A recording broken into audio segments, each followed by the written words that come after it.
Bonjour à tous les amis, j'espère que vous allez bien. Bienvenue dans cette vidéo du dimanche. Je suis très heureux de vous retrouver. Préparons notre semaine de trading ensemble. Je sais que c'est une vidéo que vous appréciez et c'est celle qui a le plus de vues en général sur notre chaîne. Donc merci à tous d'être là le dimanche pour suivre cette vidéo. Et si vous n'êtes pas abonné, évidemment, abonnez-vous à la chaîne parce qu'il y a plein de choses qui vont sortir la semaine prochaine et ça vaut le coup. Donc n'oubliez pas de vous abonner à la chaîne, ça se soutient et ça fait toujours très plaisir. On va commencer comme d'habitude. Le programme, c'est regarder un petit peu les indices, le plan pour lundi. Bien évidemment, c'est conditionné par l'ouverture. On n'a pas de boule de cristal, mais ça donne à peu près les niveaux. Ensuite, on regarde le forex, puis les actions. Hier, j'ai fait une vidéo sur les crypto-monnaies. Je vous invite à aller la voir justement. Et on commence par le DAX, faire un petit point sur ce qui s'est passé. Donc cette semaine, on a eu encore une bougie intéressante, non, parce que c'est ce qu'on appelle pratiquement une toupie en hebdo. C'est une bougie un petit peu sans trop d'intérêt. Il y a eu une pression vendeuse encore une fois en début de semaine et ça a été sauvé en fin de semaine. Donc on est toujours un peu dans le même scénario global depuis plusieurs semaines maintenant. Vous voyez bien qu'on est dans un range autour des 15 600 points au niveau du DAX. Donc je lis partout que voilà, il faut se mettre à shorter. J'ai eu pendant très longtemps un biais baissier, je l'avoue, avec le Covid, etc., où j'ai essayé de vendre en 2020 sur des signaux techniques à chaque fois, rassurez-vous, mais les indices américains, notamment le Nasdaq. Et là, on est forcé de constater qu'effectivement, d'un côté, la tendance a l'air de s'épuiser, mais c'est trop tôt, je pense, pour vendre. Ça ne veut pas dire qu'il n'y a pas des petits décalages de prix de 50 ou de 100 points, mais je parle de la tendance majeure, elle est encore très haussière, très solide. On est dans une pause, c'est vrai que c'est très très haut, mais je reste, et c'est ce que j'ai fait quasiment cette semaine, à essayer de payer les replis pour l'instant, tant que la tendance majeure ne se retourne pas. Et pour l'instant, elle n'est pas retournée. On est dans une latéralisation, dans une pause qu'on voit bien en daily. Regardez, c'est neutre, on va dire, en daily, avec des plus hauts qui ne sont pas plus hauts que les uns que les autres. Le dernier plus haut est plus bas que le précédent, le dernier plus bas aussi. Mais bon, on reste quand même toujours dans la même zone de prix. Donc attention, effectivement, il y a une dizaine de jours, on est venu chercher 15 000, ça a tenu. On a eu un coup de pression. Voilà, donc on va dire tendance neutre, mais toujours aussi solide, qui pour l'instant m'invite dans la semaine, en day trading, en scalping, à essayer de payer les replis. Ce sera le cas tant qu'on sera au-dessus de cette ligne de tendance. Je pense que vous la voyez bien, cette ligne. Je passe par 3 points de contact. Je peux la tracer avec les mèches. Je peux aussi la tracer avec les corps si je veux, mais elle est un peu plus moche. Voilà. Donc après, ça c'est deux écoles, les corps, les mèches. C'est un petit peu vous de voir. L'idéal étant d'avoir 3 points de contact et d'éviter de mélanger les uns ou les autres. Si vous choisissez les mèches, essayez de garder les mèches. Si vous choisissez les corps, essayez de garder les corps. Quoi qu'il en soit, tant qu'on sera au-dessus de cette ligne et finalement des 15 000 points, eh bien je continue moi à acheter les replis. Ça ne veut pas dire qu'il faut acheter comme un goré, qu'il faut faire all-in, qu'il faut acheter toutes les actions possibles et imaginables, parce que je ne sais pas si on est à la fin d'un cycle, je n'en sais absolument rien. Je ne suis pas là pour deviner ce qui va se passer, je suis là pour le constater. Pour l'instant, ça monte. J'ai choisi depuis plusieurs semaines d'acheter des replis, alors parfois ça passe, parfois on a une correction donc ça ne passe pas, un peu plus importante que prévu, mais je pense, c'est mon avis technique, tant qu'on est au-dessus des 15 050 points sur le DAX, eh bien on sera toujours en tendance haussière majeure. Donc mon plan pour la semaine prochaine reste, pour le moment, d'acheter des replis ou des cassures de plus haut, ce qui est moins confortable, je l'accorde. Qu'est-ce que je vais surveiller? Alors on a un bas de range intraday que vous verrez sur les plus petites unités de temps, je laisse la zone parce que c'est intéressant. On a ce support oblique qui peut être attaqué en intraday et sauvé, donc il sera intéressant à surveiller. Et il y a justement cette zone qui pour l'instant a fait support 15 050 qu'il faut surveiller pour la semaine prochaine. Regardez, si je passe en 1 heure, on voit très bien ce niveau support 15 450, attaque mardi sauvé. On n'a pas réussi à faire de plus haut, ça c'est intéressant quand même qu'on est resté sous les 15 680. Deuxième tentative d'incursion sous le niveau sauvé. Donc naturellement, d'un côté, eh bien, un achat sur le support pourra se tenter, encore une fois, en cas de signal M5, M15, type petit W, petite divergence, vague de Wolf, enfin, vous connaissez la musique. Si à l'inverse, on vient casser cette zone-là, mais vraiment de façon un peu violente, eh bien, le contre-tendance, celui qui aime bien se positionner contre la tendance, pourra peut-être tenter une petite vente contre-tendance en adaptant son money management, en faisant attention à cette ligne de tendance, puis pourquoi pas aller chercher 15 100. Donc là, il faut déjà avoir un bon niveau pour pouvoir faire ce genre de trade. Et puis celui qui veut juste être dans le sens du flux, eh bien s'il voit une cassure, il patiente la zone 15 50, 15 100. Donc voilà ce que je vais surveiller pour lundi, mardi. Encore une fois, j'en sais rien ce qui va se passer à l'ouverture. Ça va peut-être exploser, ça va peut-être ouvrir en gap baissier, mais en tout cas, c'est les niveaux que je vais surveiller, moi, demain matin, pour éventuellement agir. En général, le lundi matin, j'ai du mal à me positionner tac, dès l'ouverture, on va dire ouverture des actions à 9h. J'aime bien attendre un peu le flux, que ça parte, que le marché décide un petit peu, parce qu'il y a eu toutes les news du week-end à digérer, etc. Donc voilà, prenez votre temps surtout et vous connaissez mes niveaux sur le DAX. Du côté du Dow Jones, alors on va aller regarder en hebdomadaire également le marché. Donc on a refait quand même, mine de rien, cette semaine, on dit que ça s'essouffle, mais on a refait un nouveau record historique, 35 080. Il n'a pas réussi à tenir les 35 000, mais il a été quand même les chercher, c'est quand même complètement fou. On n'a pas de signal de retournement. La semaine dernière, on a même fait une très belle bougie. Rappelez-vous, la semaine dernière, l'espèce de marteau qu'on a, pas confirmé cette semaine, mais quand même très très puissant, qui nous montre que oui, il y a des pressions vendeuses, oui, il y a des news qui font qu'il y a des prises de bénéfices, mais attention, pour l'instant, ça reste solide. La tendance majeure est toujours très haussière. Si je trace une ligne un peu comme celle sur le DAX, regardez, si je prends les plus bas Covid, et que je passe, voilà, j'ai pas trop le droit de couper. Donc il est moins joli ce support parce qu'il passe pas, et ici on n'a pas de touchette sur cette ligne, donc ça me plaît moins. Donc je vais plutôt faire quelque chose comme ça, moi pour le coup. Hop, voilà, avec les corps. Tant qu'on sera au-dessus de cette ligne de tendance, eh bien, je continue ma stratégie plutôt d'acheter les replis en intraday. Attention tout de même, attention, on a quand même, mine de rien, il faut le souligner, une petite vague de Wolf. 1, 2, 3, 4, 5, donc qui serait validé et qui nous donne un objectif. Je vous rappelle, les vagues de Wolf, c'est d'aller chercher la fameuse ligne qui relie le point 1 et le point 4. Donc attention à cette vague de Wolf qui pourrait nous donner une petite consolidation, mais c'est vrai qu'à un moment donné, quand on est devant son écran, il faut choisir un sens prioritaire, il faut faire des plans. Ça ne veut pas dire qu'il faut se biaiser la tronche, mais il faut essayer au maximum de suivre ce qui se passe. Sinon, on se retrouve devant l'écran, on ne sait pas trop, on voit une bougie rouge, on vend, on voit une bougie verte, on achète, et c'est le début de la fin. Donc il faut avoir une sorte de garde-fou, une sorte de ligne de conduite à suivre. Et du coup, moi, ma ligne de conduite, c'est le chartisme. Et pour l'instant, évidemment, je vais peut-être louper des mouvements vendeurs si jamais ça dégueule rapidement. Mais tant qu'on est au-dessus de cette ligne, je vais quand même plutôt prioriser les achats, même si effectivement il y a cette petite vague de Wolf qui m'invite à la prudence. En 4 heures, on a passé la journée de vendredi dans un range entre 34 770 et 35 040. Donc on voit très bien ce range, on le voit même très très bien en 1 heure. Beaucoup mieux qu'en 4 heures. Si ce range est cassé par le bas, en théorie, on est censé reporter la hauteur de la figure. Donc ça va concerner vraiment les experts, ceux qui savent prendre du contre-tendance, qui savent gérer leur money management, ce qui donne à peu près 34 500 en objectif. Pourquoi pas, si on casse le range, pousser jusqu'à la ligne de support. Un peu comme sur le DAX finalement. Ceux qui aiment un peu prendre les mouvements suivis de tendance uniquement, eh bien ils attendront une consolidation si jamais ça casse par le bas et ils paieront une énième fois cette ligne de tendance si on a un signal. Ceux qui sont un peu plus expérimentés et qui savent couper vite si ça ne fonctionne pas, qui savent adapter leur money management, eh bien ou ils paieront le bas de range pour aller chercher le haut, ou ils joueront la cassure par le bas pour aller jouer la hauteur de la figure et pourquoi pas pousser un petit peu jusqu'au 34 350, 34 400 qui est justement ce support, qui est une ligne forcément qui doit amener à prendre ses bénéfices si jamais on est rentré sur la cassure du range par le bas, ou bien sûr acheter la cassure par le haut du range, ce qui est fort probable également, puisque je vous rappelle que la tendance pour l'instant elle reste haussière. Je ne suis pas Nostradamus, peut-être que lundi on aura une séance baissière et que du coup on se mettra à vendre, peut-être qu'on aura un flux qui se retournera, je n'en sais rien, pour l'instant je ne suis là que pour constater les choses. Donc le niveau clé à surveiller sur le Dow Jones c'est 34 780. Regardons un petit peu le Nasdaq et l'incroyable Nasdaq. Le Nasdaq c'est simple, tu fermes les yeux, tu cliques sur achat, tu vas gagner. Donc non, évidemment, encore une fois, c'est une boutade, mais la Wolf, il en a strictement eu rien à foutre, mais je vais peut-être être vulgaire, mais vraiment rien à branler. De la vague de Wolf, il a refait un nouveau plus haut historique, c'était lundi.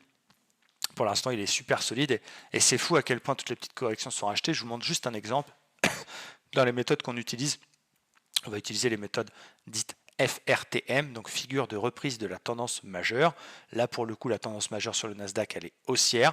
Donc, pardon, dès qu'on a des petites corrections, plus des signaux. Là, regardez, rappelez-vous, divergence haussière, 1 heure validée avec un combo sur une zone de support, puisque 14 800 a fait support. Ça, c'était la semaine d'avant. Hop, on valide la divergence. On est venu chercher 61,8% de Fibonacci. C'était mardi et pas mardi de la semaine d'avant. J'étais en train de regarder ça. Donc ça, c'est des beaux signaux. Ça, c'est le genre de trade que, décidément... Pardon, excusez-moi, je tourne les vidéos dans les conditions du direct, donc je ne peux pas couper. Pardon, désolé pour ça. Donc voilà exactement le type de trade qu'on adore faire. Ça monte, on attend des replis, il y a un signal, on achète, on prend nos bénéfices sur les niveaux clés. C'est absolument fabuleux. Pour l'instant, ça reste haussier. Attention quand même, hein, évidemment, il faut que ça passe les niveaux résistance. Mais bon, voilà, il a prouvé à plusieurs reprises. Et évidemment qu'un jour, ça se retournera. Évidemment qu'un jour, la tendance deviendra baissière. C'est obligé, ça ne peut pas monter jusqu'au ciel. Mais est-ce que ce sera dans un mois? Est-ce que ce sera dans 6 mois? Est-ce que ce sera dans 5 ans? On n'en sait absolument rien. Donc moi, je vous parle de mon expérience parce que je pense que c'est important. J'ai déjà eu des biais parfois justifiés, parce que l'actualité économique, parce que l'analyse technique, et parfois des biais injustifiés. Et effectivement, je sais de quoi je parle. Quand on rentre dans un combat contre le marché, par exemple quelqu'un qui débute et qui fait que vendre parce que ça a beaucoup monté, bah, il va être contre le marché, il va être bougon, il va dire c'est de la merde, c'est des voleurs, c'est des menteurs, c'est pas normal, il y a une crise, voilà, un jour ça va se casser la gueule, et il va accumuler, et il va se planter. Il y a plein d'économistes, plein de gens, je ne vais pas ressortir des tweets des people de Twitter, analystes techniques, machin, mais qui sont depuis 2002 vendeurs. Donc voilà, on a le droit de tenter des choses. La vague de Wolf sur le Jones, elle est plutôt belle. Quand c'est justifié, moi, il y a plein de trades que j'ai tentés sur le Nasdaq l'année dernière qui étaient justifiés techniquement. Après, attention, encore une fois, à ne pas s'acharner. Et je ne veux pas faire de leçon de morale, je dis juste que des fois, quand on sent qu'on cherche toujours le même type de trade, ou quand on essaie toujours d'aller dans un seul sens, que ce soit à l'achat ou à la vente, et puis on voit que ça, on fait une petite série de pertes, bah, il est bien parfois de prendre un peu de recul, déjà de reculer d'unité de temps et de revoir une vision globale sur l'indice en question et les indices globalement, puis pourquoi pas de prendre 1, 2, 3 jours de pause pour voilà, faire un petit break et essayer d'avoir de nouveau un œil un peu neuf. On regarde un peu le gold. Donc j'avais dit la semaine dernière, effectivement, très beau niveau à surveiller, 1790. Donc c'est exactement ce qui s'est passé. Bravo à ceux qui ont suivi. Hein, on avait un très beau niveau. Regardez, ça c'est un cas d'école. Support, support, support, support, support, support, support, support. Donc évidemment qu'il y avait des achats à faire là-dedans. Ça faisait partie des plans qu'on vous a communiqués si vous faites partie de la communauté Livestream Trader. L'objectif c'était le précédent plus haut 1830. Qu'est-ce qu'il est venu chercher? 1830. Donc ça c'est plutôt pas mal de voir que... Et on me pose souvent la question, oui Romain, l'été tu crois pas qu'il y a moins de volume, du coup c'est plus compliqué? J'ai toujours fait des bons étés. Parce que peut-être justement du fait qu'il y a un peu moins de volume, j'ai l'impression, ce n'est qu'une impression, mais ça fait quand même plusieurs années, donc plusieurs étés que je suis sur les marchés désormais, j'ai l'impression que juillet-août, l'analyse technique est un poil plus efficace, les niveaux sont encore plus respectés. Regardez par exemple sur le pétrole, on en a parlé cette semaine, si vous êtes dans les lives avec nous, regardez ce triangle ascendant, figure de continuation absolument fabuleuse. On a d'abord une zone sur le pétrole qui est intéressante, qui est une zone de polarité, c'est-à-dire que c'est un niveau qui a fait résistance, résistance, résistance, avec une très très très très belle bulle à pesanteur. Sur ce niveau de polarité, on est venu faire première vague de rebond intéressante. Ensuite, on s'est enfermé, alors je l'ai un peu caricaturé, mais dans une espèce de triangle ascendant. Et regardez à quel point on le casse et à quel point on vient se réappuyer dessus, pullback quasiment au dollar près. Donc incroyable en reportant les objectifs des triangles ascendants. C'est déjà d'aller reporter la hauteur du triangle à l'entrée de la figure. Bim, quasiment pile poil. Donc c'est quand même assez fou de voir à quel point c'est efficace. Le Bitcoin nous fait une divergence 4 heures. Je vous ai fait une vidéo complète sur les crypto-monnaies. Hier, là, il est en train de venir se réappuyer. Je vais effacer un petit peu les choses. On va refaire ça tout propre pour que ce soit bien propre pour vous. Regardez l'ancien haut de range. Là, ici, résistance, résistance, résistance, résistance. On est venu casser. Et pour l'instant, c'est un simple pullback à l'intérieur. Donc il y a une petite vague de Wolf, attention. Mais voilà, c'est un niveau. Est-ce qu'on va venir pullbacker 40 000 et repartir à la hausse derrière? Est-ce qu'on va venir pullbacker l'ancien plus haut cassé autour des 34 750, voire pourquoi pas 36 000, qui sont des niveaux à surveiller en cas de repli. Je vous donne mes éléments de réponse dans la vidéo. Allez voir, c'est celle d'hier. Je pense qu'elle vous plaira. Du côté Forex, j'ai deux positions en cours. J'ai l'AUD-CHF que j'ai vendu vendredi. Pourquoi? Je vous en parle depuis des semaines sur la chaîne. Parce qu'il faut suivre la tendance. C'est très intéressant quand on a la cassure des 61% de Fibo, c'est-à-dire que j'ai pris le dernier mouvement haussier, je ne l'ai pas vendu tout là-haut, je ne l'ai pas vendu ici, j'ai vendu la cassure des 61,8 parce que on a, quand on casse 61,8% de Fibo, plus de probabilité de retracer tout le mouvement que de faire demi-tour. Donc voilà, là je suis en gain. Je vais très certainement rabaisser mon stop lundi à l'open pour aller le foutre peut-être break-even ou peut-être un petit peu plus haut pour laisser un petit peu de marge. Et je vise 100%, pardon. Ce qui est intéressant, c'est que si vous regardez les indices de devises, donc il y a plein d'outils, moi j'utilise Mataf pour regarder le dollar tout seul, l'AUD tout seul, le CHF tout seul, eh bien on peut voir que l'AUD est en tendance très baissière et pas du tout encore sur un support. Le CHF, lui, avait validé une tasse avec Anse après une hausse, donc figure de continuation. Donc ces indices de devises validaient mon trade et c'était plutôt pas mal et toujours à l'achat sur CHF JPY. Pourquoi j'ai acheté CHF JPY? Parce qu'on a cassé un range par le haut. Voilà, on est venu faire un quatrième point de contact sur ce support en bleu. Donc on l'a acheté sur la sortie de consolidation, la petite cassure, la petite résistance. On va laisser couler tranquillement. On joue les grandes tendances sur le Forex. Je ne suis pas day trader de Forex. Pour moi, c'est trop compliqué.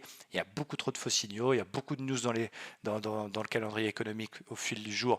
Donc, il y a beaucoup de moments où il y a de la volatilité. Donc, ça peut fonctionner. Les divergences 15 minutes, les supports, les trucs. Et il y a des gens qui y arrivent. Donc, c'est pas parce que j'y arrive pas que je dis que c'est pas possible. Il faut aussi ouvrir son esprit. Simplement, ça ne me convient pas. C'est trop volatile. Moi, je préfère suivre les grandes tendances sur le Forex. Le moment, il faut savoir que 70% on est en range, mais quand ça part sur le Forex, c'est assez puissant. C'est des tendances qu'on peut garder plusieurs jours, plusieurs semaines. Et donc, j'essaie d'avoir pas beaucoup de positions. Là, j'en ai deux fois sur le CHF. Je l'accorde, mais le CHF est tellement puissant que ça me va bien. Et pour l'instant, je garde. Il y a une opportunité que je vous ai mis au chaud, c'est l'euro AUD. Donc, vous voyez, je suis sur AUD CHF. L'AUD se casse la gueule. L'euro est plutôt puissant. On est sorti d'une espèce de petite zone triangle. On a surtout un super support oblique. Et bien à chaque fois, on vient pullbacker les précédents plus hauts cassés. C'est ça qui est très intéressant. On y va par escalier. Donc voilà, en cas de petit repli sur cette zone 1,60, il est probable que j'achète l'euro AUD, que j'accompagne cette position jusqu'à pourquoi pas les 1,68. Donc voilà, très très belle opportunité pour vous. L'euro AUD. Du côté des actions, le portefeuille, parfois il y a des belles choses, parfois il y a des moins belles choses. C'est un peu moins évident. Du côté moins évident, j'ai acheté Alstom sur cette étoile du matin. Bon, on revient au prix. J'ai acheté Atos, petit trade un petit peu gambling, sur une divergence haussière 4 heures après la cagoulade. Sur cette ligne de tendance, j'ai un stop assez court. Pour l'instant, bon, c'est pas le meilleur trade. J'ai acheté Chewy avec une épaule tête-épaule inversée. Pour l'instant, on se contente de venir faire un pullback un peu exagéré sur la ligne de coup, c'est vrai, mais on va garder encore un petit peu. J'ai acheté Kraft Heinz sur une divergence haussière qui commençait à bien partir, et finalement on est en train de chatouiller la ligne de tendance haussière. Bon, il y a des moins bonnes choses, ça arrive, il faut l'accepter. Tesla par contre, assez magnifique, on a acheté une sortie de triangle biseau, ça marche plutôt pas mal. Ipsen commence à partir également, l'épaule tête-épaule inversée, ça c'est du très long terme puisque c'est en hebdomadaire, ça commence à se mettre en place. Snowflake, pas beaucoup d'historique sur le titre, mais ça fait son petit bonhomme de chemin. Coinbase, c'est en train de repasser la même 50. Et Energisme rebondit pas mal, elle est pris 20 ou 30% cette semaine. Karma, qu'on a également, est en train de décoller. Donc voilà, il y a des choses bien, il y a des choses moins bien. J'ai pas beaucoup de short parce que pour l'instant la tendance est très haussière. Je surveille quand même quelques titres pour éventuellement appuyer sur le bouton si demain on a un signal. Qu'est-ce qu'il y a? Il y a Air Liquide. Je la tenterai pour le sport, pour aussi couvrir mon portefeuille, parce que c'est bien d'avoir un short ou deux. En cas ça se retourne, on a une très belle vague de Wolf avec un combo avec une divergence par exemple. Et il y a des actions que je surveille à l'achat. Alors Tesla, si vous n'êtes pas dedans, je pense qu'on a encore le bon timing pour entrer. Regardez en hebdo, on casse le précédent plus haut, les 680, c'est plutôt pas mal. Euronext est en train de nous faire, c'est assez fabuleux. Je vous en parle depuis plusieurs semaines. Regardez, biseau cassé, W validé, on vient se réappuyer exactement sur la ligne de coup autour des 88. J'attendais une cassure de cette petite résistance oblique et regardez la puissance du truc puisque le titre prend 5%. Donc ça c'est plutôt pas mal. Attention, on arrive quand même sur une zone de résistance également qui a fait 2 fois résistance. Donc maintenant il faut attendre un petit repli ou qu'on passe ce niveau-là, mais je vais toujours surveiller cette action Euronext. Adocia, pour ceux qui aiment les biotech qui sont un petit peu plus joueurs, c'est une valeur un petit peu plus volatile, il faut rester prudent sur ce genre de valeur. On se rappelle de Genfit par exemple. Attention, donc à votre mode management, mais on a pété une petite résistance, on est venu se réappuyer dedans. Il n'y a pas beaucoup de volume, mais un tout petit peu plus que d'habitude ces dernières semaines. Donc intéressant à Docia pour un achat un petit peu spéculatif, un peu plus dangereux, j'ai envie de dire. Netflix, j'ai failli la prendre sur le repli sur les 61,8%. Voilà, parce que je me suis dit, ah merde, putain, c'est en train de partir. Mais je vais tenir mon plan, je vais plutôt surveiller le bas de range. On est dans un super beau de range sur Netflix, donc je l'ai en tête, j'ai mis des alertes, j'attends. Donc ce qu'il faut faire dans ces cas-là, vous devez faire votre petit marché et avoir un peu la même stratégie que ce que je fais. C'est-à-dire que plutôt que de dire, tiens, je suis devant mon écran, qu'est-ce que je pourrais acheter? Faites vos analyses, mettez les actions qui vous paraissent les plus intéressantes ou mettez les supports les plus intéressants, vous mettez des alertes et tout ça, vous le mettez dans une première liste qui est mes actions à surveiller. Et puis comme ça, quand il y a des plans qui se déclenchent, vous n'avez plus qu'à prendre votre trade et c'est un peu plus efficace au niveau de la gestion d'émotions. Louisiana Pacific est une action qui a été détectée par un membre de la communauté. Si on pète cette petite résistance ici, que je vais vous grossir un petit peu en rouge, j'aime bien, d'autant qu'on a sur TipRanks, le site américain que j'utilise pour les objectifs et les avis fondamentaux, un objectif à 77, donc c'est quasiment les records historiques, donc j'aime beaucoup. SEB également, très intéressante. Alors c'est un peu un couteau qui tombe, mais on est dans une sorte de canal ascendant et 1, 2, 3, quatrième point de contact dans ce canal, avec en plus une divergence haussière 4 heures qui est validée. Donc voilà, il y a peut-être un petit achat à faire, un petit peu spéculatif là aussi, c'est-à-dire que soit on met un stop un peu court, on est un peu agressif, soit on met un stop sous le précédent plus bas, on se laisse une marge de manœuvre un petit peu plus importante et on va chercher pourquoi pas c'est bien le haut du canal. Et Danone, là aussi je pense que je vais la prendre lundi à l'open parce qu'on est venu casser une résistance 1, 2, 3 fois résistance, cette zone des 61, bim, regardez, vendredi, plus 2, des volumes qui confirment une cassure. Une cassure doit toujours être accompagnée de fort volume, c'est important pour être crédible. Donc Danone, j'aime beaucoup, je pense que je vais la prendre lundi. Donc je répète, il y a Tesla, il y a Euronext, il y a Adocia, il y a Netflix, il y a Louisiana Pacific, SEB et Danone. De toute façon, je vous mets tout ça dans la description de la vidéo et vous avez le nom des actions sur le fond des graphiques pour pouvoir vous aider à vous y retrouver. Voilà pour cette vidéo, ça fait 23 minutes qu'on est ensemble, j'espère que vous appréciez. N'oubliez pas également que si vous souhaitez vous former à nos côtés, vous avez d'abord une première formation offerte qui vous permet d'apprendre l'analyse technique avec 15 à 20 chapitres de formation, des guides PDF. Vous avez avec cette formation les live stream trader du lundi matin, un groupe Telegram VIP dans lequel on vous donne un maximum de contenu, des recommandations de temps en temps, des idées, des graphiques, des conseils. Ça s'appelle Commencer le trading, c'est très bien pour démarrer parce qu'en plus c'est offert, donc allez voir, je vous mets là aussi le lien dans les commentaires. Et pour ceux qui veulent aller plus loin, qui veulent vraiment performer, qui veulent apprendre à trader dans l'objectif un jour d'être autonome, eh bien vous avez Livestream Trader pour être accompagné, encadré tous les jours et être avec nous sur les graphiques et avoir accès à notre belle communauté. Tout est dans la description de la vidéo. Merci de m'avoir regardé.